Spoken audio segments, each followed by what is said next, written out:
My friends catch up to me. Eventually, I waited for them, and they're like, "Holy shit, Reese! What was it? Oh my God, where were you running from it?" And I was still bugging. I was freaking. I was like, "Oh my God, was it not the bear? How big was it? Was it a black bear, a brown bear? What's going on?" And they're like, "Reese, there was no bear." And that's when I sobered up. I was like, hold up. If there wasn't a bear, why were y'all running? Yeah, and that's when I caught him, you all. They get all shy and timid and everything, much like y'all got with the first Rachel joke. They're just like, "Well, Reese, you always taught us if you see a black person run in the woods, you should probably start running with them." And I was like, "Oh, shit!" I got my friends trained, y'all.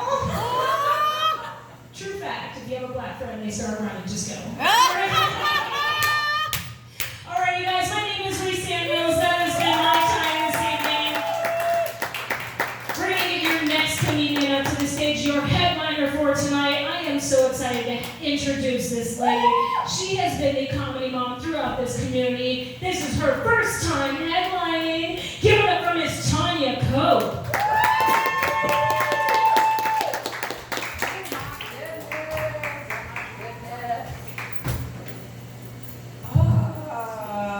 Some of you know me, most of you don't.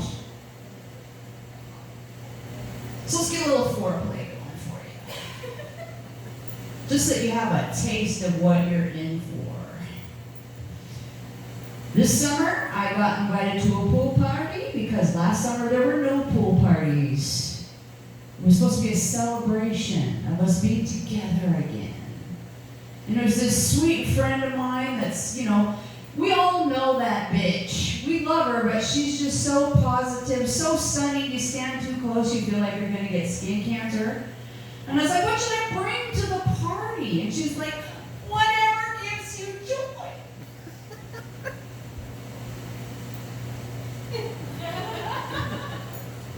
So I bought a toaster and a fucking extension cord. Let's teach these bitches how to dance! Here's a little laugh love for you, Karen. How's your back stroke? God damn it. And oh my God, Kat, we're going to learn some stuff tonight. I didn't realize I was going to learn something. Kat, where were you 5 years ago? For me, it's nipple piercing or bangs? Shit. I should have got bangs instead. I should have got bangs instead. I'm just saying. See a fair amount of youngins in here. You have these ideas about married sex, I bet. Yeah. Hot stuff. No. You think about what the role playing might be like. Oh, I'm going to fill you in on your future, children. When I was married, towards the end of my first pregnancy, I'm very short, and my baby was very large, which meant my waist circumference was identical to my height. True fact. You know what that means? I was too big to beat off.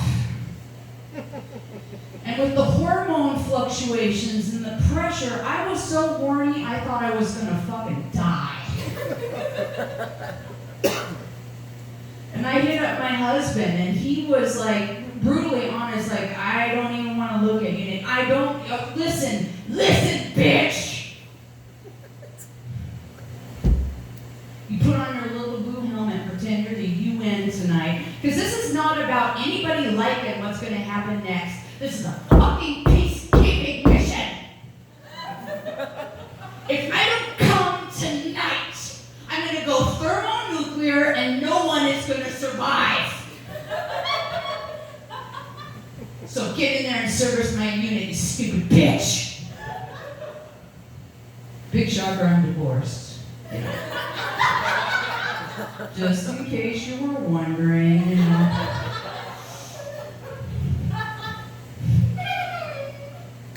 So, I turned 50 recently, and that was an adventure. God, it just, woo-woo, you know.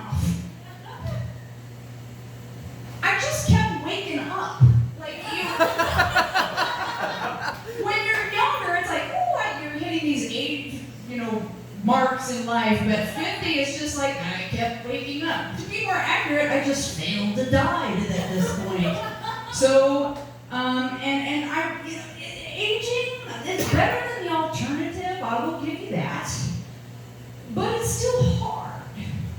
Still has some problems associated with it.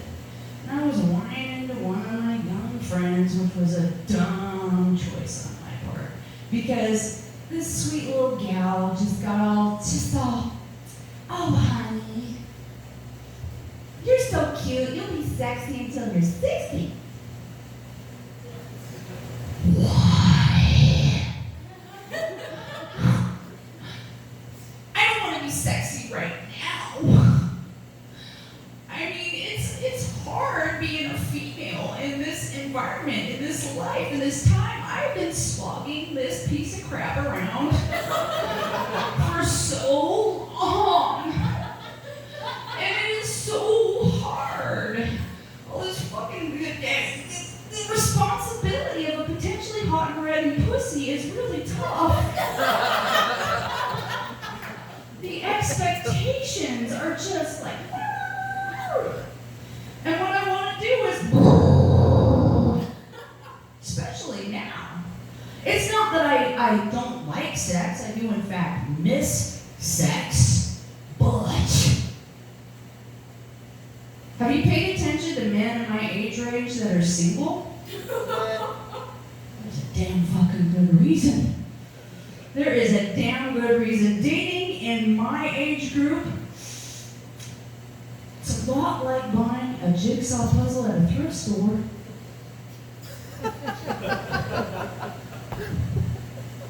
Affordable, yes. But pretty warped. Pretty warped. Not going to be flat on the table. Guarantee you there's going to be some pieces missing. And best part is once you've finished assembling it, the likelihood that the picture you have matches the box you bought, 0. I bought a cute little basket of kittens. And what I ended up with is a narcissistic tornado tearing apart my trailer park. I'm happy by myself, And some of the come-on lines you get from these guys. Okay, so do men just stop using mirrors after a certain age? Because, like, I have a mirror. I look at myself, and I don't bag on myself, but I make an honest assessment. I'm not 17 anymore. A lot of these guys over 50 don't seem to realize that. And they say the weirdest things to you as a pickup line. And this is one of my all-time favorites. This fella came waddling up to me. Got that gut where he probably doesn't have a clue what his dick looks like either at this point in time. And he's like, yeah, funny lady. I don't care what anybody says, I'd still fuck you. Cat's looking for it. Just, okay. And I was just stunned. I mean, I'm a comedian, so yeah, I've got a little bit of narcissism, but not so high as to believe that there's a regular palaver in this valley among all the men discussing my relative fuckability. Not at all credible. And then there's the fact that between, it wasn't so much his looks as right there, the personality. I had to tell him the truth. Oh, sweetheart. Not unless you actually strangled me to death and started pumping away at my slowly cooling corpse, would we ever have sex? Needless to say, he took it fairly hard.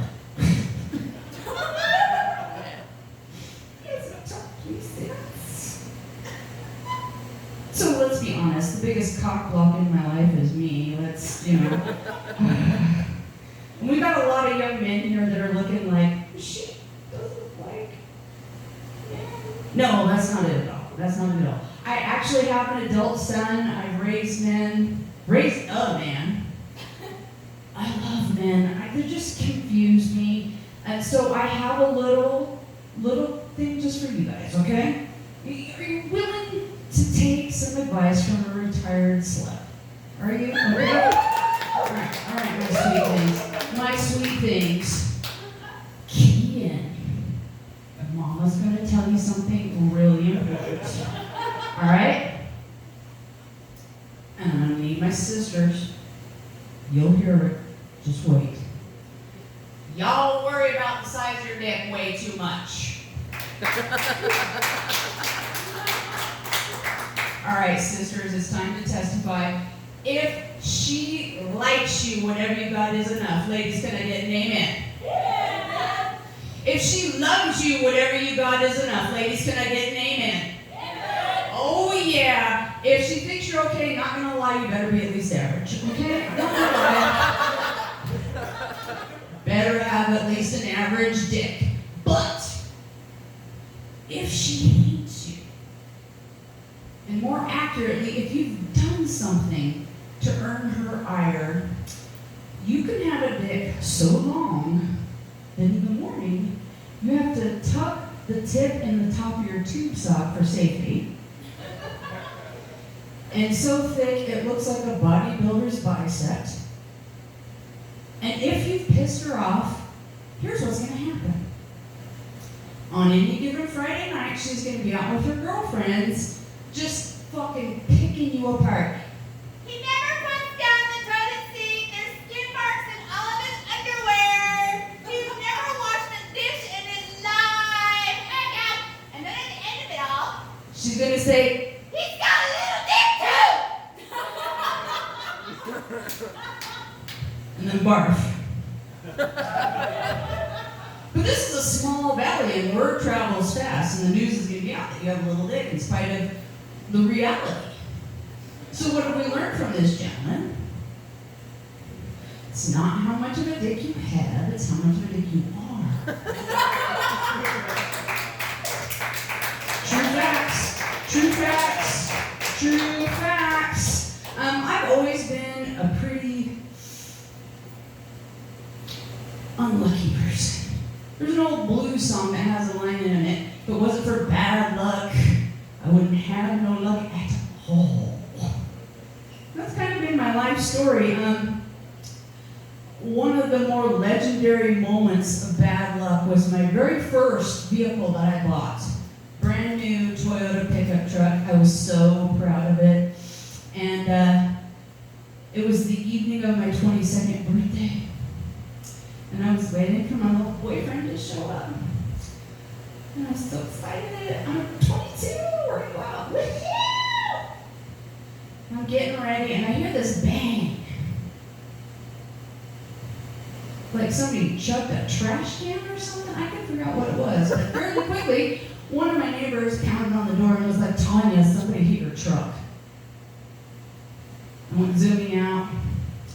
And indeed, at 5 o'clock in the evening, a drunk driver had plowed into my truck that wasn't even paid for and just fucked it all up. I called my dad, who at the time worked at a car dealership, crying.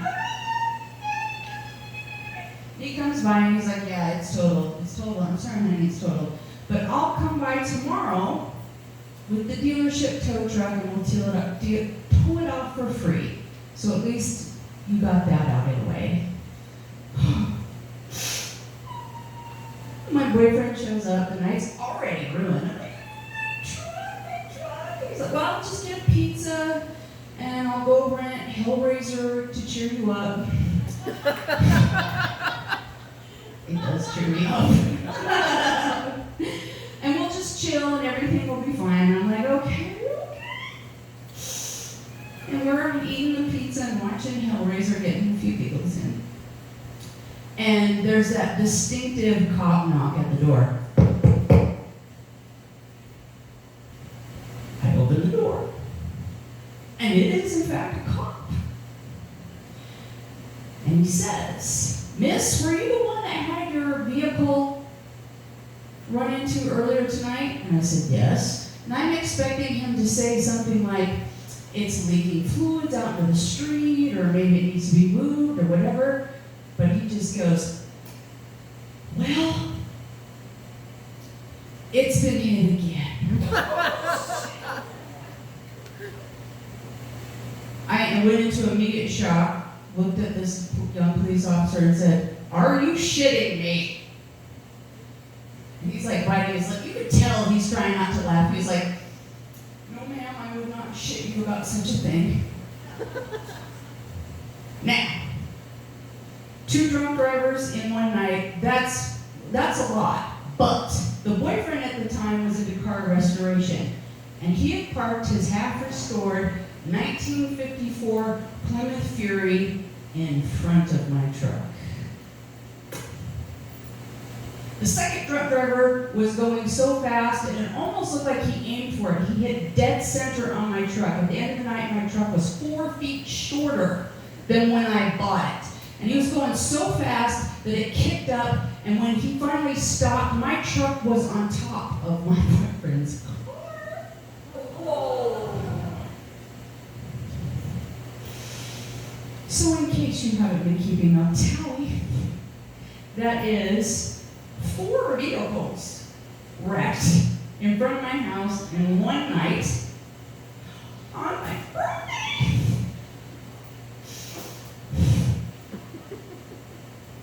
Yeah, things haven't gotten any better since then, I just have to say. And at 22, okay, let's be honest. I was going to say at 22 I was a dingbat. Let's be completely honest, I'm still kind of a dingbat.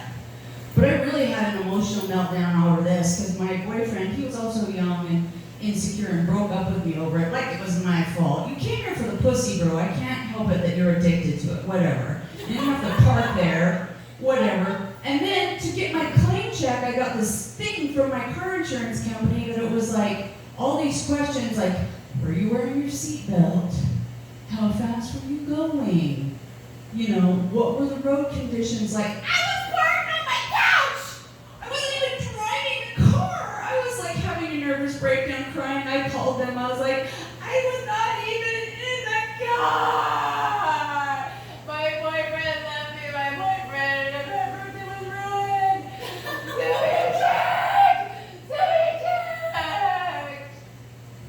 I felt so sorry for that phone customer representative. They were like, it's on its way, man. It's on its way. It's on its way.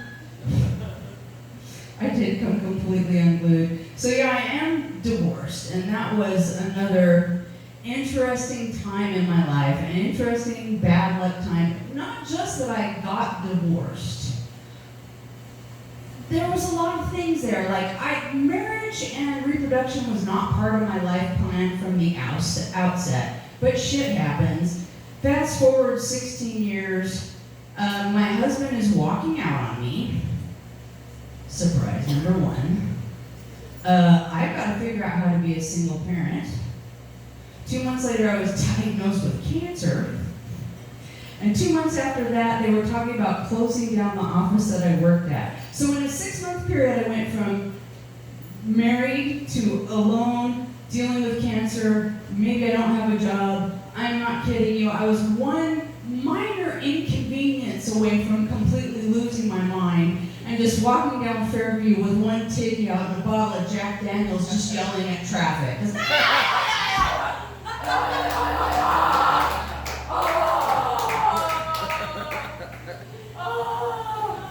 But I got things figured out, and there was a long period of time where I was not paying attention to anything but making it through to the next day. And I was hanging out with a good friend of mine, and he was like, hey, girl, when was the last time you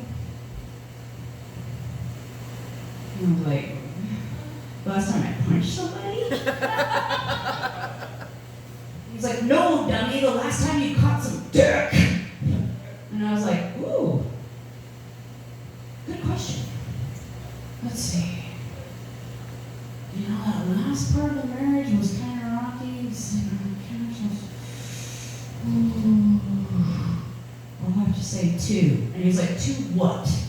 2 weeks? 2 months? Oh my God! Yeah, it would have been 2 years. It would have been 2 years. And he was like, this is a crisis situation. This is a real friend. He's like, this is a crisis. We must do something. The seal must be broken. And I was like, are you sure? Yes. He had a job where he worked with lots and lots of males, and he just started dragging me around his work site. Hey, this is my friend. She's single. And this guy that he works with caught interest, and I was like, he's too young. He's too hot. And he's like, this is not your next husband. This is just getting back into the game, girl. And he's perfect. He's too dumb for you to have a relationship with, and he's hot enough and strong enough to keep up with your ass. Give him your number. I was like, and then what? And then he's like, when he calls you, you fuck his lights out. No pressure, no pressure. I hadn't slung any pussy on nigh on 20 years, but oh yeah, I'm just gonna fuck a virtual stranger. All right. Well, let's go. So we did finally call and we made some arrangements, and I'm like, okay, let's go, champ. Let's go, champ. Get all washed up. I have really dry skin, and I'm trying to stay on focus and mission. Can't put on, if we're gonna bang it out, I can't put on Vaseline intensive care. That shit doesn't taste good. That does not taste good at all. So I go into the kitchen. Sesame oil, it's really expensive. I don't want to use that. Olive oil, too heavy. Butter flavored Crisco, not for a first time. Too racy. Coconut oil, perfect. So I lube up, get dressed, and I sit on my couch, waiting for him to show up. No, I'm not nervous. I'm not nervous. Oh my God. Knock on the door, I open it up. I said something really hot and inviting, like, hey. All right. Oh, I was terrible. I was just so terrible. And we're sitting there, and I don't even know how to start. It's been so long. How do you start? How do you start? So we're sitting on the couch talking, and I have to tell you the truth. I don't know what I said or he said, but have you ever played with magnets? And you go one way, and they kind of push each other apart, and then you flip them, and they just run into each other? That was us. The next thing I know, we were making out on the couch. And then on the floor and rolling around, and oh God, this is hot. This is so fucking hot.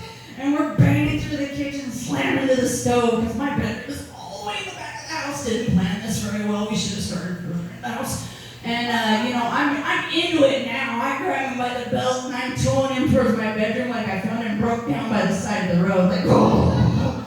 And then we get in the bedroom, and I'm just like, yay! And he takes off his shirt, and it is like fucking Channing Tatum, and I froze.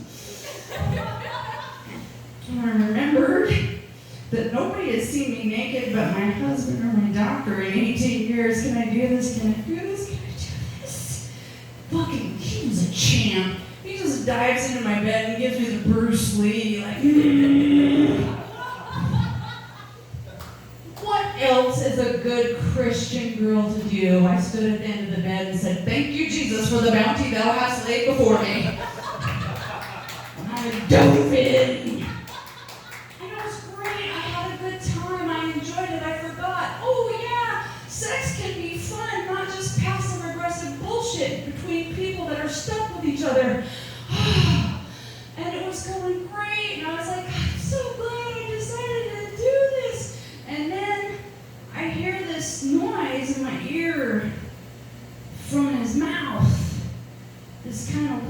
crazy that, like, previous life experience would lead me to believe that the proceedings were about to end when really they hadn't even started. I still had my britches on. I was drawing this out. It had been a long time. And I was like, hey, he's 22. They reset quick. No big deal. No big deal. And then it continued. And the next thing I know, he does that kind of weird half a push-up. And I looked at his face and it didn't look good. Now, I've heard some weird shit in the bedroom. I've heard, you know, you look just like my sister. I've never done this with a woman for free before. You know, some weird, terrible shit. But this was the worst thing I've ever heard in my life. He said, there's an EpiPen in my glove box.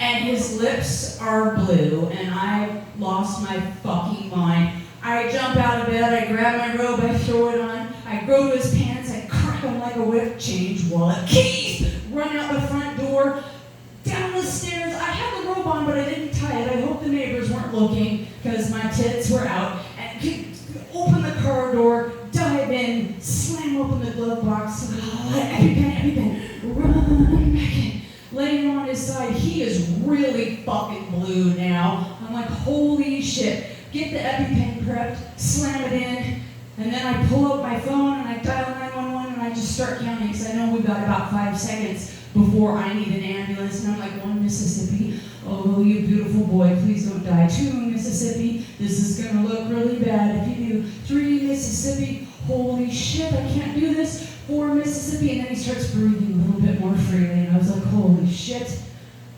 Holy shit. I was like, what happened? What the fuck happened? And he's like, I have no idea. The only thing I'm that allergic to is coconut.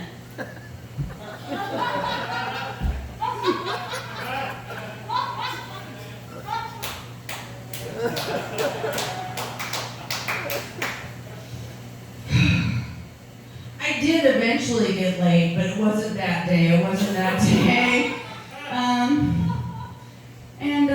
I did go through a period of depression. Anybody else ever have depression? Anybody? Yeah, okay. So I went on antidepressants, and that's the fun part of depression, in quotes, totally sarcastic, is finding the pill that's right for you. Like, you know, trying to find the one that's going to work for you. And I hit one that worked. And, you know, the therapist that was helping me was like, don't ever look them up. Don't ever look up the side effects. Don't ever do any of that. You know, it's not a good idea. 2 weeks in on this one, I had some fucking questions, okay? Yes, my mood was better than it had been in my entire life. But those side effects, man, they were fucking rough. They were fucking rough. Fun side effect number 1, reduced sleep. Huge understatement. I was only clocking in at 4 hours a night. Try to fill a 20-hour day and not lose your mind. 20 hours. I was like, that's not cool. Fun side effect number 2, reduced appetite. I love to eat. I know you can't tell by looking at me, but I have been kicked out of an all-you-can-eat restaurant 3 times in my life. I love to eat. Love to eat. But took no joy in the eating at all. But fun side effect number 3, they call reduced libido. Yeah, that's not the right word, because all that means is you can't come to save your life. You can't come, and I know because I tried. It took a whole day. A whole day. Started out simple, classic 2-finger tango. Not fancy, but usually quite effective. Typically quite effective. Doing nothing, felt nothing, did nothing. All right, fine. So we get to the low-level power toy, the little bitty, like little bullets, so just like little.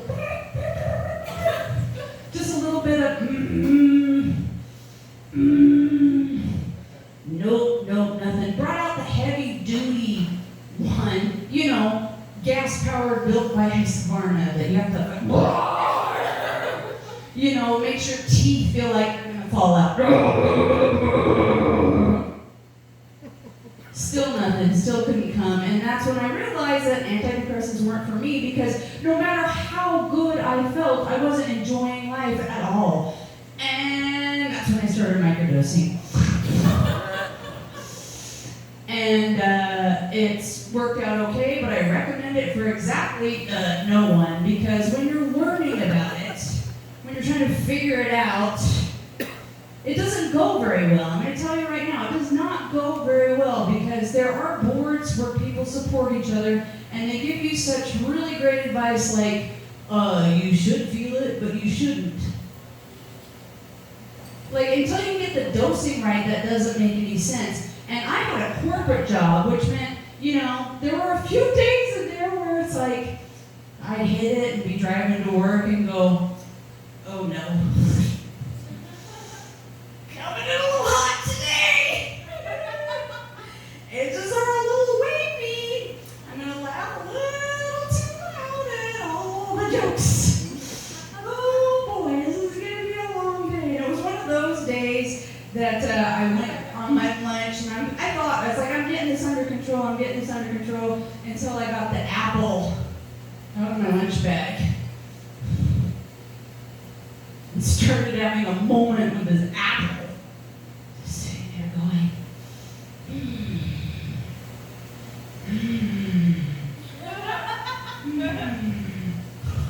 there are seeds in this. A tree puts this out with seeds in it to reproduce. This is not actually a food. This is a tree trying to fuck my face. You, my sir, are the tender day of foods. Not today, Satan, not today. I've read the book. I know what happens when a woman eats an apple with enticement.